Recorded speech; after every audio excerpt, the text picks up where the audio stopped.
ನೀವು ಒಂದು ಭ್ರಮೆನಲ್ಲಿ ಇರಬೇಡಿ ಎಲ್ಲರೂ ಸಹಾಯ ಮಾಡಿದ್ದೀರಾ ಅಂತ. RSS ಅವರು ರಕ್ಷಣೆಗೆ ಬಂದಿಲ್ಲ. ನಮ್ಮ ಭಾಗದ ಜನರಿಗೆ ರಕ್ಷಣೆ ಮಾಡಿದ್ದು ಪಂಡಿತ್ ಜವಾಹರ್ಲಾಲ್ ನೆಹರು ಅವರು, ಸರ್ದಾರ್ ಪಟೇಲ್ ಅವರು ಮತ್ತು ಇಂಡಿಯನ್ ಆರ್ಮಿದವರು ಬಂದು ನಮ್ಮ ರಕ್ಷಣೆ ಮಾಡಿದರು. ಆಪರೇಷನ್ ಪೋಲೋ ಮಾಡಿದ್ದು ಪಟೇಲ್ ಅವರು, ನೆಹರು ಅವರು ಮತ್ತು ಆರ್ಮಿದವರು, RSSದವರಲ್ಲ. ನಮ್ಮ ಕಲಬುರ್ಗಿನಲ್ಲಿ RSS ಯಾವುದಾದ್ರೂ ಒಬ್ಬ ಪ್ರಚಾರಕಂದು ಸ್ಟ್ಯಾಚ್ಯೂ ಅದ ಏನಿಲ್ಲ? ಯಾರ್ದಿರೋದು ಸ್ಟ್ಯಾಚ್ಯೂ ಇಲ್ಲಿ ಚೌಕ್ ಬಲ್ಲಿ, ಕಾಮತ್ ಹೋಟೆಲ್ ಬಲ್ಲಿ, ಸಾರಿ ನಿಮ್ಮ ಇದ್ರ ಹೋಟೆಲ್ ಬಲ್ಲಿ, ಜಗತ್ ತಿಮ್ಮಾಪುರಿ ಬಲ್ಲಿ ಯಾರ್ದಿದೆ? ಸರ್ದಾರ್ ವಲ್ಲಭಾಯ್ ಪಟೇಲ್, SVP ಚೌಕ್. ಯಾವನೊಬ್ಬ ಚಡ್ಡಿ ಹಾಕೊಂಡು ನಿಂತಿಲ್ಲ ಅಲ್ಲಿ RSSದು. ಸರ್ದಾರ್ ಪಟೇಲ್ ಅವರ ಒಂದು ದೃಢ ನಿರ್ಧಾರದಿಂದ ಇವತ್ತು ನಾವು ಅಖಂಡ ಭಾರತವನ್ನು ನೋಡ್ತಾ ಇದ್ದೀವಿ. 560 ಸಣ್ಣ ಪುಟ್ಟ ರಾಜ್ಯಗಳು, ಸಂಸ್ಥಾನಗಳು ಒಗ್ಗೂಡಿಸಿ ಇವತ್ತು ಭಾರತ ರಾಷ್ಟ್ರ ಆಗಿದೆ. RSSಯಿಂದ ಅಲ್ಲ. ನಾವು ಕಟ್ಟಿರೋ ರಾಷ್ಟ್ರವನ್ನು ಒಡೆಯಕ್ಕೆ ಹೋಗಿ ನೀವು ಇವತ್ತು ನಮಗೆ ಉಪಚಾರ ಮಾಡ್ತಾ ಇದ್ದೀರಾ. ನನಗೆ ದೇಶದಲ್ಲಿ ಒಂದು ಕಡೆ ಸ್ಟ್ಯಾಚ್ಯೂ ತೋರಿಸ್ಬಿಡ್ರಪ್ಪ RSS ಪ್ರಚಾರಕ್ಕೂ ಸರ್ಸಂಚಾಲಕದ್ದು ಒಂದು ಕಡೆ ಸ್ಟ್ಯಾಚ್ಯೂ ತೋರಿಸಿ ಸಾರ್ವಜನಿಕರು ಸ್ವಪ್ರೇರಣೆಯಿಂದ ಹೌದು ಇವರು ನಿಜವಾದ ದೇಶಭಕ್ತಿಯರು, ಇವರು ನಮಗೆ ರಕ್ಷಿಸಿದ್ದಾರೆ, ಇವರ ಸೇವೆ ಅಪಾರವಾಗಿದೆ ನಮ್ಮ ಸಮಾಜಕ್ಕೆ ಅಂತ ಒಂದು ಸ್ಟ್ಯಾಚ್ಯೂ ತೋರಿಸ್ಬಿಡಿ. ಒಂದು ಸ್ಟ್ಯಾಚ್ಯೂ 100 ವರ್ಷದಲ್ಲಿ. ಸುಮ್ಮನೆ ಇದೆಲ್ಲ ವಾಟ್ಸಪ್ನಲ್ಲಿ ಓದ್ಬಿಟ್ಟು ಮಾತಾಡೋದಲ್ಲ ಸಂತೋಷ್ ಅವರೇ. ನೀವು ನ್ಯಾಷನಲ್ ಅಲ್ಲ ಇಂಟರ್ನ್ಯಾಷನಲ್ ಲೀಡ್ರ್ ಇದ್ದೀರಾ. ಮೊನ್ನೆ ಅಮೇರಿಕಾಗೆಲ್ಲ ಹೋಗಿ ಪಾಪ ಅಮೇರಿಕಾದವರಿಗೆ ಎಲ್ಲ ಕೈಕಾಲು ಬಿದ್ದು ಇಲ್ಲ ನಾವು ಭಯೋತ್ಪಾದಕ ಸಂಘಟನೆದ ಅಲ್ಲ ಅಂತ ಹೇಳ್ಬಿಟ್ಟು ಬಂದಿದ್ದೀರಾ. ಅಮೇರಿಕಾದಲ್ಲಿ ಹಿಂದೂ ಸ್ವಯಂ ಸೇವಕ್ ಸಂಘದವರಿಗೆ ಬ್ಯಾನ್ ಮಾಡಬೇಡಿ ಅಂತ ಕೈಕಾಲು ಬಿದ್ದು ಬಂದಿದ್ದೀರಾ. ಅಂತಾರಾಷ್ಟ್ರೀಯ ಲೀಡರ್ ನೀವು.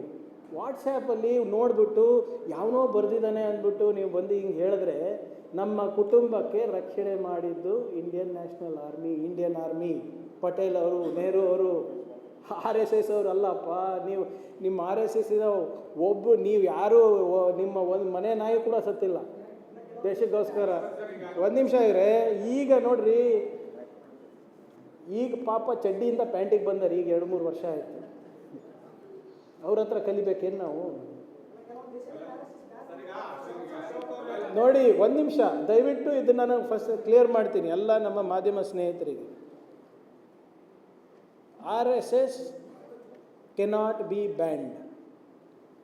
ಸಂತೋಷ್ ಅವರು, ಮೋಹನ್ ಭಾಗವತ್ ಅವರು ಹೇಳಿದ್ದು ನಿಜ. They cannot be band.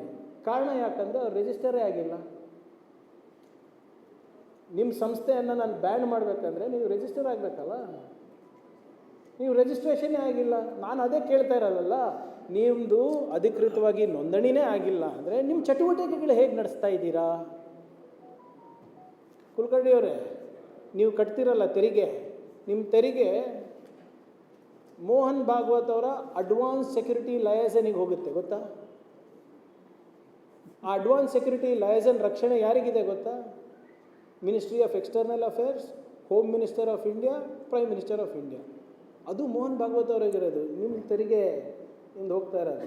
So ನಾನು ಕೇಳ್ತಾ ಇರೋದು, ನಮ್ಮ ಕಲಬುರಗಿ ಜನರ ತೆರಿಗೆ ಇವತ್ತು ಮೋಹನ್ ಭಾಗವತ್ ಅವರ ಸೆಕ್ಯೂರಿಟಿಗೆ ಯೂಸ್ ಮಾಡ್ತಾ ಇದ್ದೀರಾ?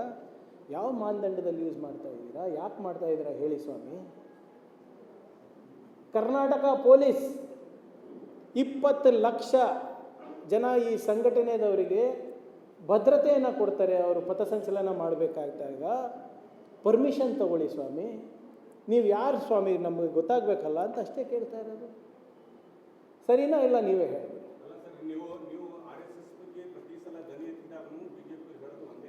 ನಾಶ ಮಾಡ್ತೀನಿ. ಹೌದು, ರೆಡಿ ಇದ್ರೆ ಕರ್ಕೊಳಕ್ಕೆ ತಯಾರಿಲ್ಲ ಅವರು. ನಾನೇ ಪತ್ರ ಬರೆದಿಲ್ಲ. ಈಗ ನನಗೆ ಮೋಹನ್ ಭಾಗವತ್ ಅವ್ರ ನಂಬರ್ ಕೊಡ್ರಪ್ಪ, ನಾನೇ ಮಾತಾಡ್ತೀನಿ.